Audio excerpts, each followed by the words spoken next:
The San Jose Sharks won the draft lottery, but what are they actually getting in Macklin Celebrini?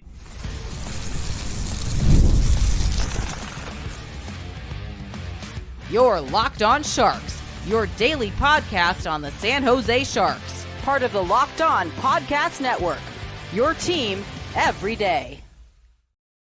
Hello, welcome to Locked On Sharks, the premier hockey podcast covering your favorite team in the Bay Area. My name is JD Young, caretaker at The Reef. I want to thank you for making Locked On Sharks your first listen, proudly a part of the Locked On Network. We cover your team every day. If you want to be an everydayer, all you have to do is just follow wherever you get podcasts, or you can watch on YouTube as well. And today, we're going to kind of start digging into Macklin Celebrini's game. We're going to read some of our friends, what their kind of scattered reports are of Macklin Celebrini. I'm going to talk about what I think Celebrini's most underrated trait is after watching, kind of digging into his tape, and then why I think it's an easy decision for Celebrini to go pro this season. So let's start by digging into what some of our friends say, just kind of reading some of the scouting reports, what the Sharks are actually going to be getting from Macklin Celebrini, right? Where we're super excited about, yes, the Sharks are going to draft Macklin Celebrini. I mean, General Manager Mike Grier has basically confirmed it, right? Mike Grier, who very close to the vest, was like, yeah, I think we're going to take Macklin Celebrini. Like it's done, basically. Like, Celebrini would probably have to come out and say, I don't want to go to San Jose, which would be really weird, as he is like a lot of ties to the Bay Area. Anyway, we're not going to think about that. So Macklin Celebrini come, July or June 28th, will be a San Jose Shark when the draft comes. Like with that first pick, it'll be, you walk up, like we knew last year, Bedard is going to be a Chicago Blackhawk.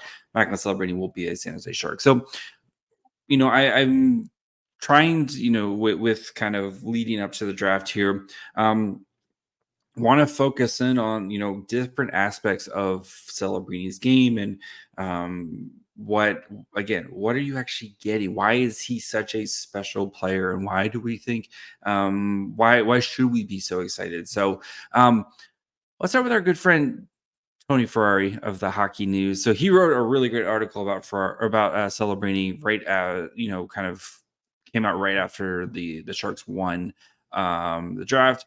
And kind of talking about his game, and he built kind of some of. Again, go read it. Go support our friend Tony Ferrari, who should be on the podcast here really soon. So he wrote, Celebrini's game is built upon having high-end tools in just about every facet of his game. And then combining those tools with this high-level intelligence, his shot might be the closest tool to elite, but the rest of his game doesn't lag far behind. The most impressive part of Celebrini's game at this stage is the ability to adapt to his line mates, make the best of a situation, and find ways to be effective. He can play any role on any line, whether he needs to be a finisher or a facilitator, the first man in on the forecheck, or the support player in a board battle. So again, Celebrini is a high-end glue guy. And I know, like, kind of being a glue guy has kind of a negative connotation, right? But he is one of those, like, I'm going to make whoever I play with better, right? And watching, I spent the weekend watching, I watched 2 games of Celebrini this weekend, as I'm working on some stuff for the Reef right now. So I watched the semifinals of the national championship against Denver, and I watched the semifinals of the Hockey East tournament versus Maine.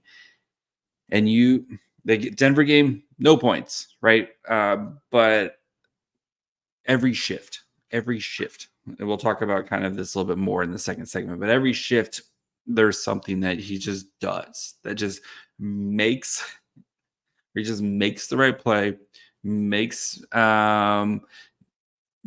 things just easier for his teammates, for his line mates.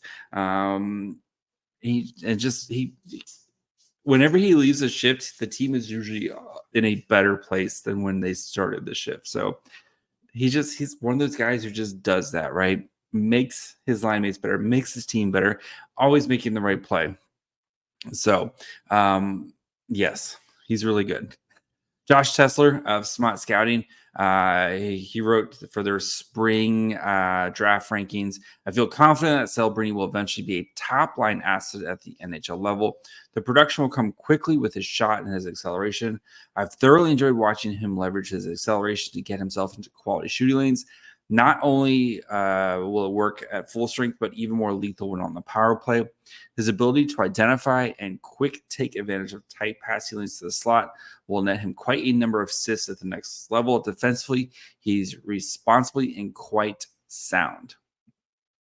Again, just knowing where to be at the right time, as dumb as it sounds, is a huge thing in the NHL, right? Because how fast hockey moves, and especially as you continually grow and get, kind of make that jump from NCAA into professional, that's just something that, like, it's very almost instinctual for players, is knowing where to be at the right time, and kind of reading the play before it happens. That is those players who can, like, just, yes, things happen in the NHL faster, but I feel like that's such a translatable skill of just kind of knowing, okay, this guy's going to do this guy's going to do this, so I should be here, and I'm probably going to be in a really good spot to make a play. And again, he's really good at watching the tape, really good at finding the quiet ice. So yeah, his ability, again, finding that quiet ice and making the correct plays, reading the play, and when you pair that with high IQ players like Will Smith, William Macklin, you can see why the Sharks fans, you should be super excited, because again, smart players able to read off each other and know what other smart players are going to be able to do. This is setting up very well for the Sharks long term. And then Cam Robinson wrote about for elite prospects after Celebrini won the Hobey Baker. Again, as a freshman, one of 4 freshmen to have ever win it: Paul Kariya, Jack Eichel, and Adam Fantilli. And he writes again, all these guys, just as a reminder, all those guys are born in October. Celebrini, he hasn't turned 18 until June 13th, so he'll be 18 by the time the draft hits, but still, he played the entire season as a 17-year-old in NCAA. He talks about, again, because remember, this is a college kid. He's had to go through and do college classes and play college hockey. The mere fact that, as Cam Robinson writes, the mere fact that Celebrini is able to play at BU at his age is telling of his classic strengths.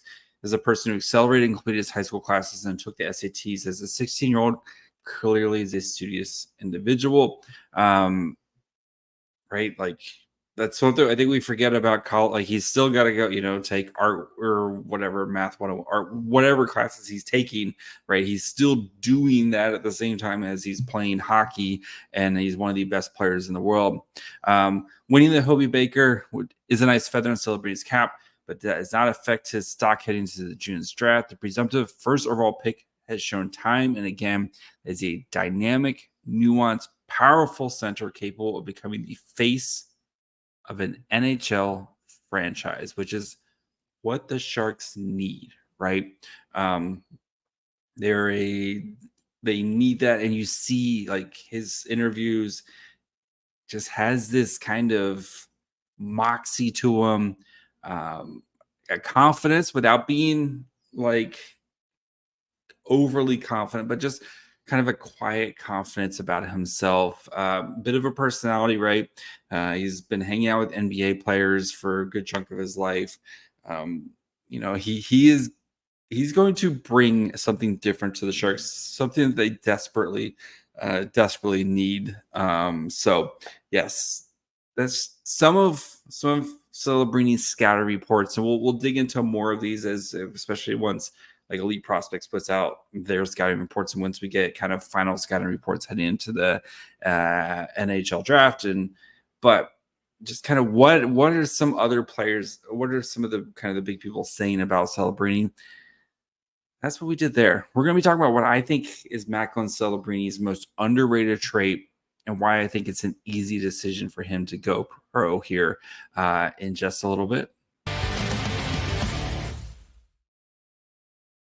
If you have life insurance on your to-do list, you need to check out Policy Genius.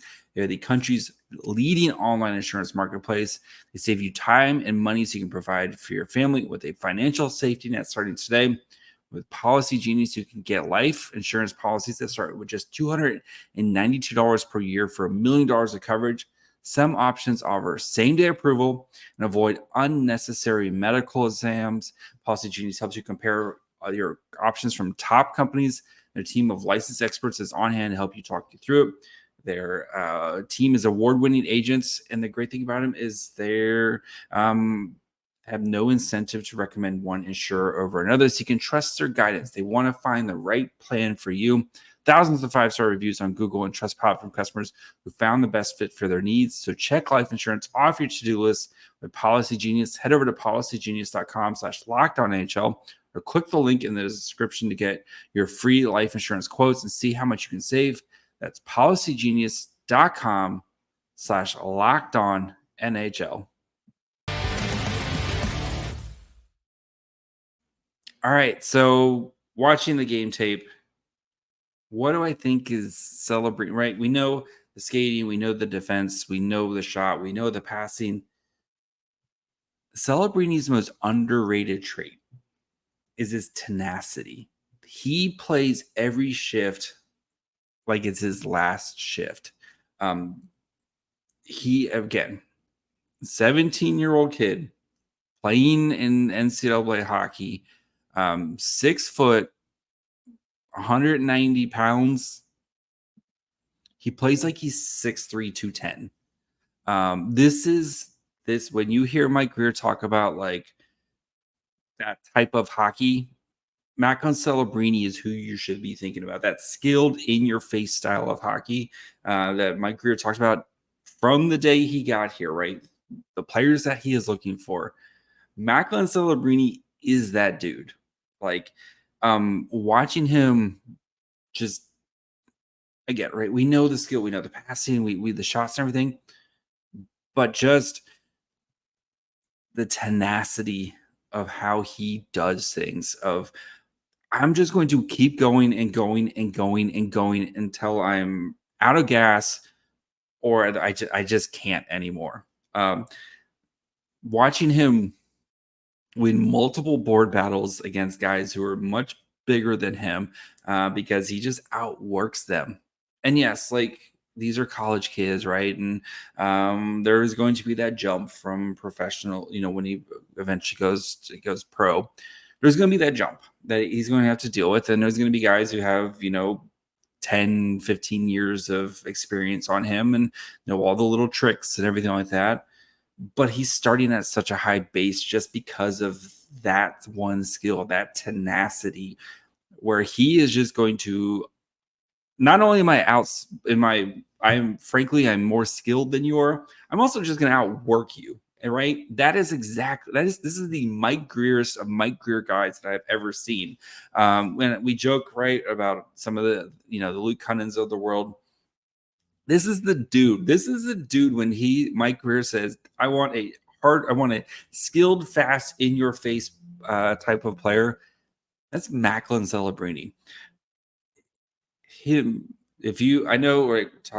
it's unfair to Will Smith to kind of, because we're just naturally going to kind of compare the style of players they are.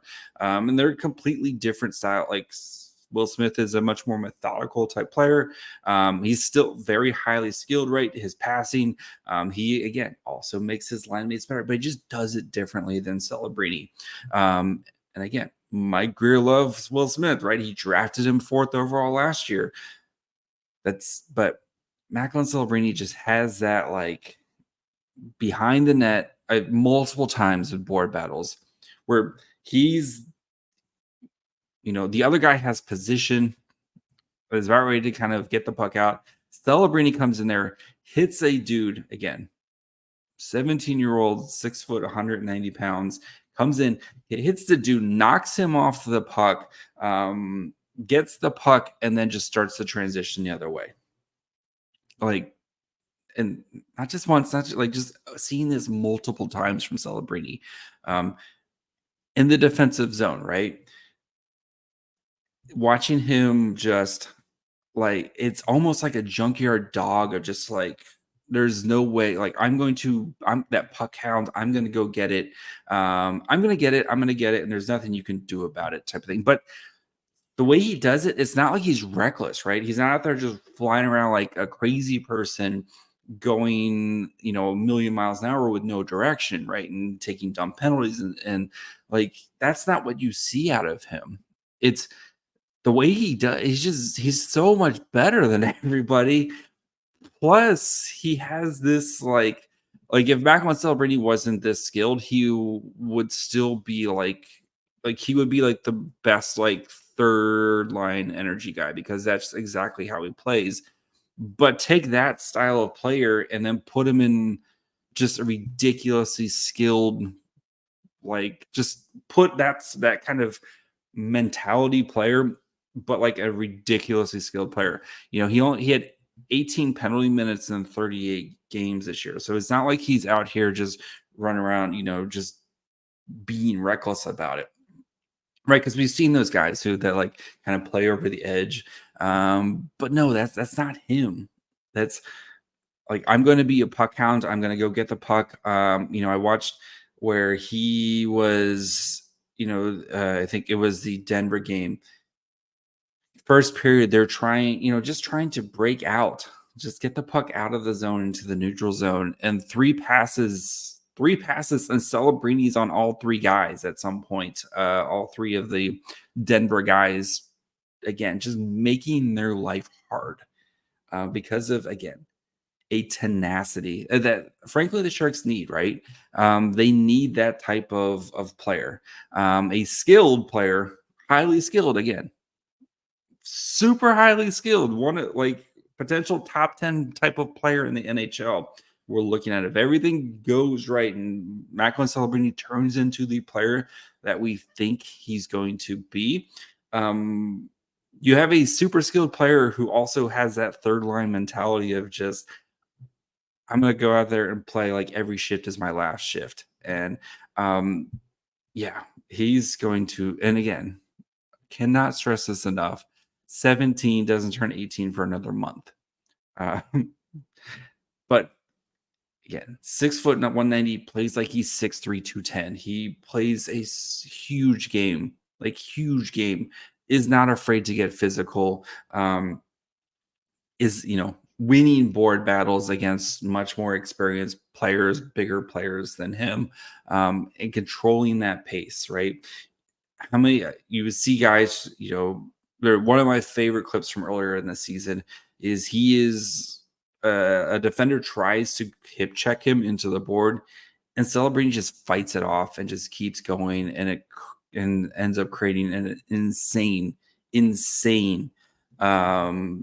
assist for a goal. Like, yeah, he just that junkyard tenacious. If you haven't got, I'm working on an article for the Reef. The first one is going to be like, I'm going to kind of highlight his different skills. The first one is going to be about his tenacity. So keep an eye out for that this week. There'll be plenty of clips talking about about that. But I think it's his most underrated skill just because, again, we know about the shot. We know about the passing. We know about the defense, right? I think it's his most underrated skill. So we're going to talk about why I think he should go pro. Why I honestly don't think it's much of a debate for him to go pro. Because I know there's some Sharks fans who are already like, well, just keep him in school 1 year, let the Sharks tank again. To be honest, it's a pretty open and shut case why he needs to go pro. So we'll discuss that here in just 1 second. Passion, drive, and patience, the formula for winning championships, is also what keeps your ride or die alive. eBay Motors is everything you need to maintain your vehicle and leveled up to peak performance. Superchargers, roof racks, exhaust kits, LED headlights, and more. Whether you're into speed, power, or style, eBay Motors has got you covered with over 122 million parts For your number one ride or die, you'll always find exactly what you're looking for. With the eBay Guarantee Fit, your part is guaranteed to fit your ride every time or your money back. Because with eBay Motors, you're burning rubber, not cash. And with all the parts you need at the prices you want, it's easy to make your car the MVP and bring home huge wins. Keep your ride or die alive at ebaymotors.com. Eligible items only, exclusions apply. eBay Guarantee Fit only available to U.S. customers. And again, Macklin Celebrini is going to be in the NHL next year. And it's unless like if Celebrini wants to go back to school and try to win a national championship, or he maybe just likes going to school, whatever reason, more power to you. Right, like I'm not going to kill a kid if he wants to go back to school. Right, if Will Smith wants to go back to school, awesome, more power to you. I'm just talking about the development piece, right? Not I like just hanging out and going to his class and playing with my friends and stuff like that. Like I totally get that. This he has a small window before he becomes like a professional player, and has that kind of professional lifestyle, right? But it's a pretty easy decision for him to go pro, because he's too good. He's too good for the NCAA, right? Like we just watched him dominate fools this year. Won the Hobie Baker, and even watching his early games compared to his late games, just the growth and progression he made over this season, and he's ready to play in the NHL, because of one, that tenacity, which I think is a very translatable skill, right? It's not like he's going to get to the NHL and just kind of stop trying the same way.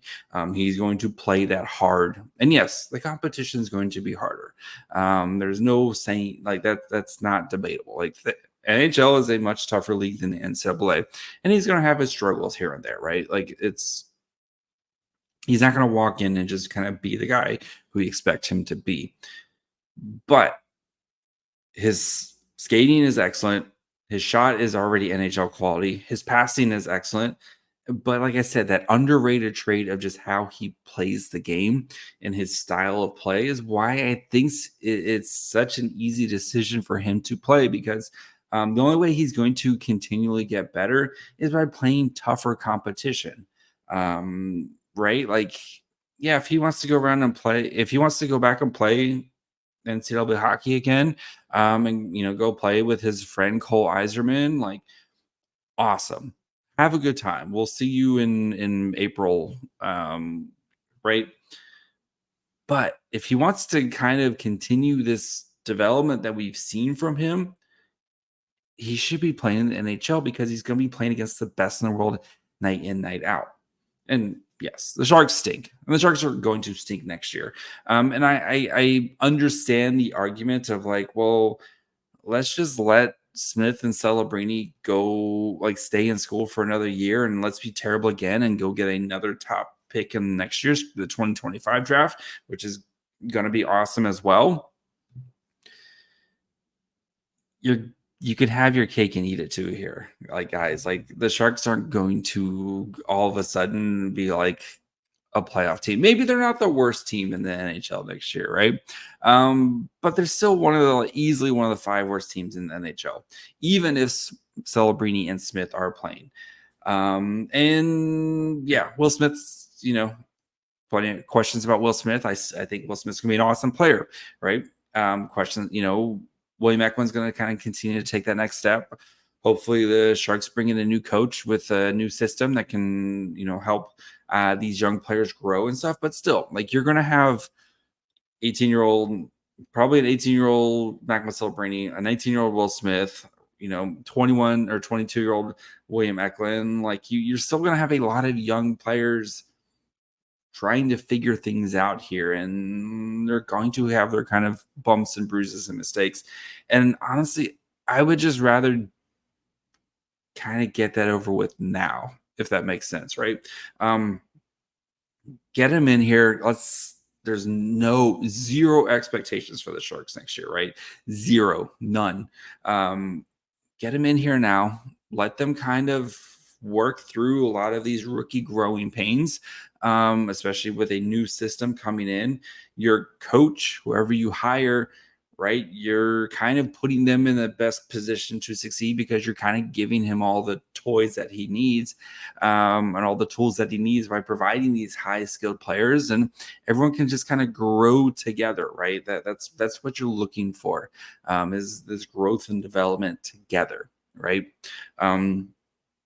And I just think for Celebrini, especially with the style of game he plays, and he's really good defensively in his own zone. And another thing that's like kind of sneaky underrated about him is he's really good at faceoffs, right? He last year in 500, almost 600 faceoffs, he had won 53% of them. Again, 17. And as the season went on, like his faceoff percentage got better and better and better as the season went on. So like he struggled a little bit at the beginning of the season. I kind of had his dips here and there, but like as the season went on, like he's getting better and better and winning. His last game against Denver, he went 15-7 in the circle. Like, and yes, he's gonna have to learn all the little tricks and the trades and stuff like that. But having a guy like Nico Sturm, who's ridiculous at faceoffs, and Mike Ricci helping him every day, like no shot against Boston University and stuff. But again, like when you're facing Sidney Crosby in the dot, or if you're facing Nico Sturm in the dot every day at practice, compared to Billy Smith, sophomore at wherever, like. Again, it's that competition, that better competition, and just the way he plays is just an easy decision. Because you have to start building at some point for the Sharks, right? You have to start building. You can't just continually be bottomed out and waiting for these guys to come. They have to come in here at some point and start kind of building things up from a foundation that's got nothing on it, right? That this whole thing's been wiped clean, and you're building your pillars, right? A Celebrini is going to be a pillar, a William Eklund's going to be a pillar, Will Smith's going to be a pillar. You're hoping like a Quentin Musty. You're finding these pillars for the franchise right now, and they have to start at some point. So, I think it's an easy decision. I think his game is so translatable. And the way he plays, I'm not worried about his quote unquote lack of size, because he plays like someone who's 6'3", 210. He plays like that, and he's not going to stop playing like that once he gets to the NHL, right? He's always played like that. That is how he's going to play. That's how he grew up playing. It's not like when he gets to the NHL, he's going to turn that off. And again, the kid can shoot the lights out. He can pass it like nobody else. God, it's gonna be so fun to watch Macklin Celebrini and Teal. So that's gonna be it for me today. We'll continue kind of digging into Macklin Celebrini's game, really kind of dissecting what makes him such a special player. More draft profiles coming this week as well. Plus, we'll probably talk about Mario Ferraro. Keep track on tabs on these San Jose Sharks head coach search, whatever is kind of starting to bubble up here now that we're getting out of tournaments. I know we got Wells men's. We'll probably talk about Will Smith. Plenty of good stuff to talk about as we get you ready for the draft and the next phase of Sharks hockey. So make sure you guys are following wherever you get podcasts. And of course, you can watch on YouTube as well. Follow the show on Twitter, Facebook, and Instagram at Locked On Sharks. Follow me on Twitter at MyFryhole. Till tomorrow. Bye, friends.